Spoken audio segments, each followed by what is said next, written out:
समझ लीजिए कि जो राष्ट्रीय अध्यक्ष जी ने एक छोटी बच्ची अनन्या यादव जी को उन्होंने सम्मानित किए और उस लड़की को हम लोग खुद जो है दिल से सल्यूट और सलाम करते हैं, ताकि वो घर गिर रहा था तो घर में कोई रखी सामान को जो है वो नहीं देखी और अपनी किताब को बाबा साहब ने बोले भी हैं और कहे भी हैं कि शिक्षा वो शेरनी का दूध है कि जितना जो पियोगे उतना दहाड़ोगे। ये नेता नहीं है, ये गुंडों की पार्टी है भाजपा सरकार।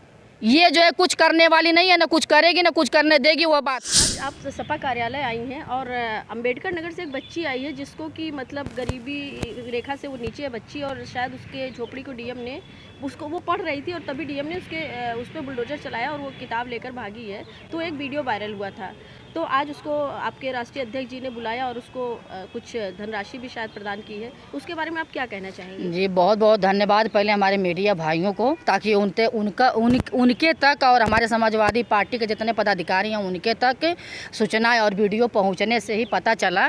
ऐसा जो है जो कि बहुत ही अच्छा, इनके हमारे जो राष्ट्रीय अध्यक्ष जी, हमारे नेताजी, प्रिय नेताजी सबका सम्मान करते हैं, उसी तरह उस महिला को, गरीब को बुला करके, ये तो भाजपा जो है महिला विरोधी है और गरीबों का विरोधी है जो फैला करके रखा हुआ है। तो राष्ट्रीय अध्यक्ष जी जो सम्मान दिए हैं वैसा कोई सम्मान देने वाला नहीं है। बहुत अच्छा लगा। और महिलाओं को सम्मान, बच्चियों का सम्मान अगर कोई देने वाला है तो हमारे आदरणीय नेताजी हमारे हैं और कोई नहीं देने वाला है। और बहुत अच्छा लग रहा है, हम महिलाओं को सम्मान मिला, उनके माता को सम्मान मिला। अब बताइए कि ये ऐसी है कि जो बुलडोजर चला करके जो है गरीबों का मकान गिराना, घर गिराना, और जो यहाँ पर अधिकारी मिली भगत होकर के उनका काम ऐसा करवा रहे हैं, साथ दे रहे हैं। तो समझ लीजिए को कान खोल करके सुन लें कि हमारे राष्ट्रीय अध्यक्ष जी पीछे हटने वाले नहीं है। तुम डाल चलोगे तो हमारे समाजवादी पार्टी के कार्यकर्ता से लेकर के पदाधिकारी से लेकर के राष्ट्रीय नेता तक सब लोग डाल चलने के लिए एकदम तैयार हैं। और अब समझ लीजिए कि जो राष्ट्रीय अध्यक्ष जी ने एक छोटी बच्ची अनन्या यादव जी को उन्होंने सम्मानित किए और उस लड़की को हम लोग खुद जो है दिल से सल्यूट और सलाम करते हैं, ताकि वो घर गिर रहा था तो घर में कोई रखी सामान को जो है वो नहीं देखी और अपनी किताब को बाबा साहब ने बोले भी हैं और कहे भी हैं कि शिक्षा वो शेरनी का दूध है कि जितना जो पियोगे उतना दहाड़ोगे। तो हम लोग भी पीडीए के हैं, हम लोग भी पिछड़े से आते हैं और समझ लीजिए कि इतना राष्ट्रीय अध्यक्ष जी सबका सम्मान करते हैं। तो आप लोगों को बहुत बहुत धन्यवाद मीडिया भाई को, ताकि आप लोग नहीं रहे होते तो इतना जो है समझ लीजिए हम लोग को सूचना भी नहीं मिलती, हम लोग को पता भी नहीं चलता कि किस किस कोने में। अब बड़े बड़े जो मीडिया जो हैं, जो गोदी मीडिया है, वो तो छुपाने का काम करते हैं। इतना बड़े बड़े बताइए कि क्या क्या काम हो रहा है, सब छुपा ले रहे हैं। और दूसरे में अगर हो गया होता तो ये बातें नहीं चलती, तो यूट्यूब से पता चल जाता है, किसी और से पता चल जाता है। और घर में ये तो कहे कि जो मोबाइल है उससे कोई वीडियो बना के भेज दे रहा है तो पता चल जा रहा है। नहीं तो भाजपा सरकार में सब लोग तंग हैं। ये भाजपा जो है गरीबों का विरोधी है, ये जो महिलाओं का विरोधी है, किसी को सम्मान भी नहीं दे सकते हैं। अब महिला हमारी जो एकता बना करके रही है, अम्बेडकर ही वादी, अम्बेडकर नगर के नहीं बात है, ये सब समझ लीजिए कि हर जिले की बात है। कालिंदी जी आप मऊ से हैं जी, और ऐसा तो मऊ में भी कई केसेस होते होंगे, क्या आप उनके लिए क्या करती हैं आप? जी देखिए, बहुत आपने अच्छा सवाल किया। मऊ में बहुत से ऐसा जो है जगह हमारी महिलाओं को भी, मैं तुरंत गई थी, मऊ जिला गई थी, वहाँ पे बलुआ पोखरा हुआ, विधानसभा घोसी का हुआ, बिक्कमपुर हुआ, वहाँ पर कुछ ऐसे सामंतवादी हैं वहाँ पर हैं। तो समझ लीजिए कि जो हमारे राजभर बिरादरी का पूरा ज़मीन कब्जा में किए हुए थे। मैं कचहरी से, कोर्ट से लेकर, थाना से लेकर, तहसील से लेकर, SDM से लेकर के हर एक जिला से लड़ करके मैं उनका ज़मीन वापस करवाई। अब मैं वैसा हूँ कि देखिए ये हर जिले की बात है, जो कि हाँ ये मैं उनका सराहनीय करूँगी कि हमारी बात सुने। हमारे जो SDM साहब हैं, प्रवीण मिश्रा सर हैं, बहुत अच्छा काम किए उन्होंने, बात भी सुने और काम भी किए। और कुछ काम बाकी है, मुझे हर महिला के साथ में कदम मिला करके, अगर जिसका कोई नहीं सुनता, मेरे पास 12 बजे रात को फ़ोन आता है, मैं अपनी गाड़ी उठा के मैं 12 बजे रात को हर विधानसभा में पहुँची रहती हूँ। अच्छा, बीजेपी महिला सशक्तिकरण की बात करती है, उसके बारे में आप क्या कहेंगी? देखिए, बीजेपी महिला जो है सशक्ति खाली नाम का है और कुछ नहीं है, वो काम का नहीं है। किसी महिला, आप ही देख रहे हैं कि कितने महिला भाजपा को बताइए कितना मार खाई है, कितने उनका घर गिरा है, और वो किसी का नहीं है भाजपा। क्योंकि देखिए ये गुंडों की सरकार है, ये गुंडों की सरकार है, ये गुंडों की सरकार है। ये इसलिए कि एक ठिकाना तो नहीं चाहिए। हमारे ही समाज के एक हैं, बहुत जो है दावा ठोक रहे हैं, घूम के मंत्री बन करके ठोक रहे हैं। हाँ, मान्य ओम प्रकाश राजभर जी हैं, उनका देखिए दावा इतना बड़ा, मगर जहाँ जहाँ राजभरों के घर में आग लगी है, जहाँ जहाँ राजभरों को मारे हैं सब, जहाँ जहाँ राजभरों को सताया गया है, वहाँ पे एक पैर पे खड़ा अगर कोई हुआ तो हमारे राष्ट्रीय अध्यक्ष जी आदरणीय अखिलेश यादव जी ने हुआ।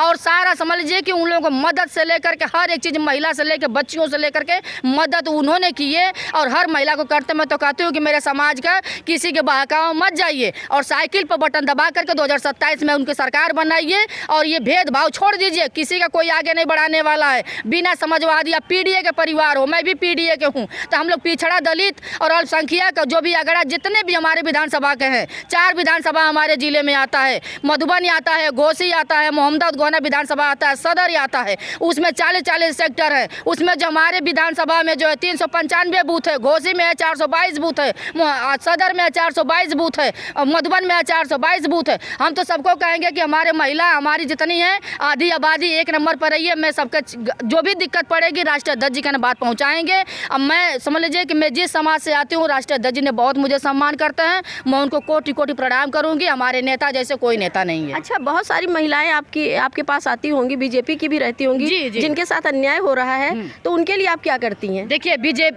बीजेपी के नेता भी हमारे यहाँ भी बहुत हैं, खुल करके तो नहीं आती है, मगर अंदर से मेरे घर पर भी मुझे जा कर के मिलती भी है, कहती है कि बहन मेरा ये काम करवा दीजिए।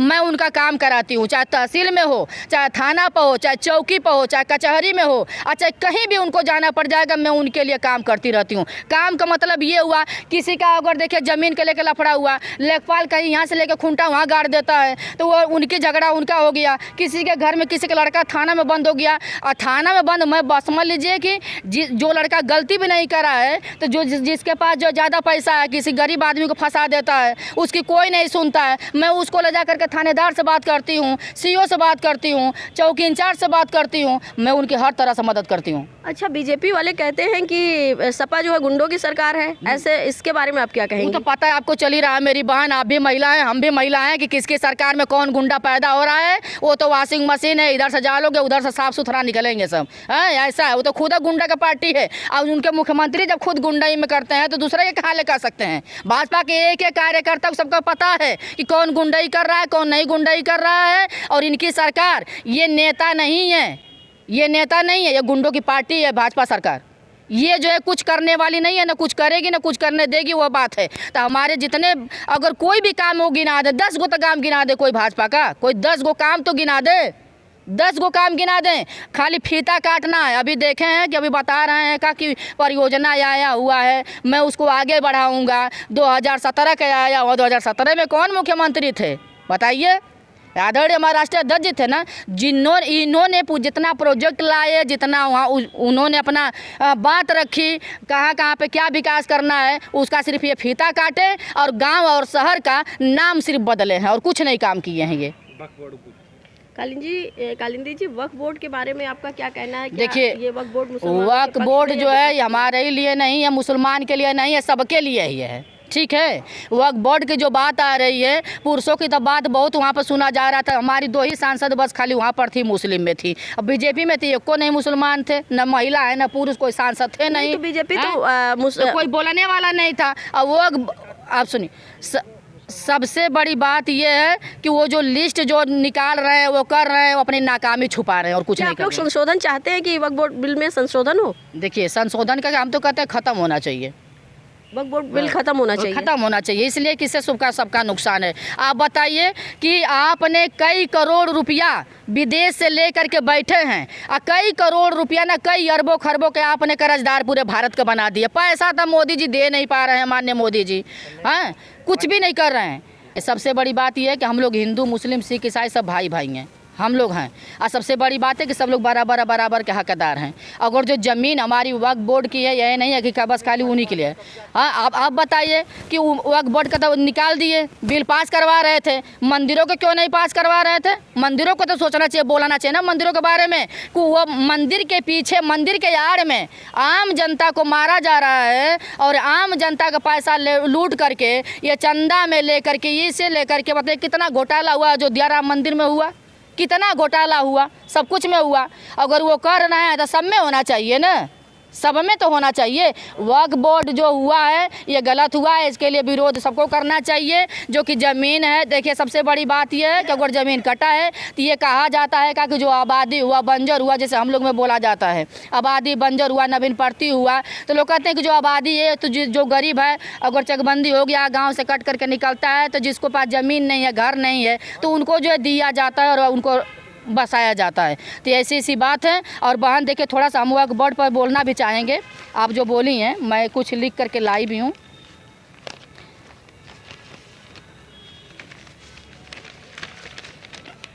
ये देखिए वक्फ बोर्ड जो है आपने बताए थे कि ये वक्फ बोर्ड 1905 में वक्फ आयोग जो है गठन किया था। ये जो है अधिकांश ब्रिटिश अधिकारी और अल्पसंख्यक इस्लामिक अधिकारी शामिल थे जो सल्तनत के प्रतिनिधित्व करते थे। देश भर में आप देखिए यहाँ पर जो है 9.4 लाख एकड़ ज़मीन है। और अगर चर्च की अगर मानेंगे तो यहाँ पर जो है 2 से 3 लाख जो एकड़ ज़मीन जो है चर्च के लिए दिया गया है। और बताइए कि हिंदुओं के लिए भी दिया गया है यहाँ पर जो है। और आपने बहुत अच्छा सवाल किया इस पर भी।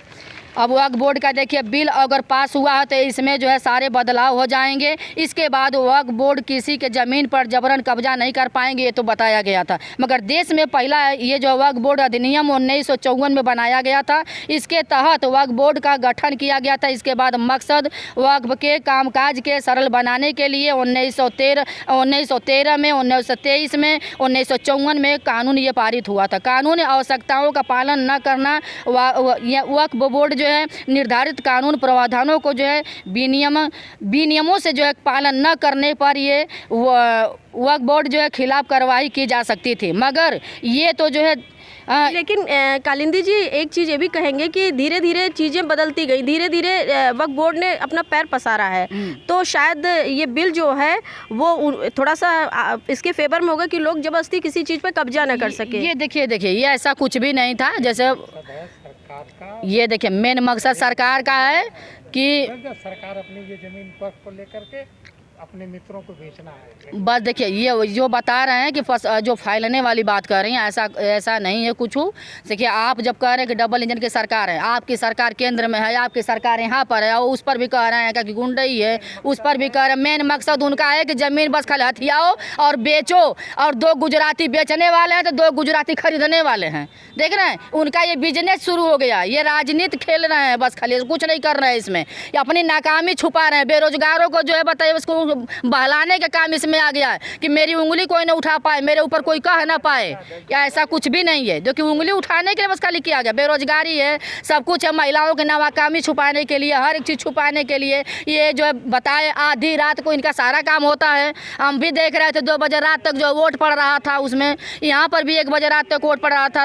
राज्यसभा में, लोकसभा में, दोनों मैंने भी देखी, बैठ करके मैं भी देख रही थी। मगर सबसे बड़ी बात अपनी नाकामी बस सिर्फ सरकार छुपा रही है कि मुझे कोई उंगली ना उठा पाए, कोई कुछ कर ना पाए, ऐसा कुछ भी नहीं है। अब जिस दिन बताइए कि वक्फ बोर्ड का जो है बिल हो रहा था, उस दिन माननीय मोदी जी अपने सदन से गायब रहे। और ये जो है थाईलैंड घूम रहे थे और बांग्लादेश घूम रहे थे और विदेशों में जा कर के वो खा रहे थे, ईद पर जाके सेवई खा रहे थे, मुसलमानों के चपत लगा रहे थे, इधर उधर जाके सेवैयाँ खा रहे हैं। तो हमारे समझ लीजिए कि जितने पीडीए भाई हो आप भी संभल जाओ। ये किसी के नहीं है मोदी जी, ये किसी के नहीं है माननीय योगी जी। आप लोग जो है एकता बना करके 2027 में सरकार बदलने की कोशिश करिए। बहुत बहुत धन्यवाद और दिल से शुक्रिया। और सबको जो है सम्मान, महिला दिवस से लेकर के जितना हमने मिले नहीं थे भैया से, महिलाओं को मैं हौसला बढ़ाने के लिए एकदम 1 नंबर पर रहती हूँ।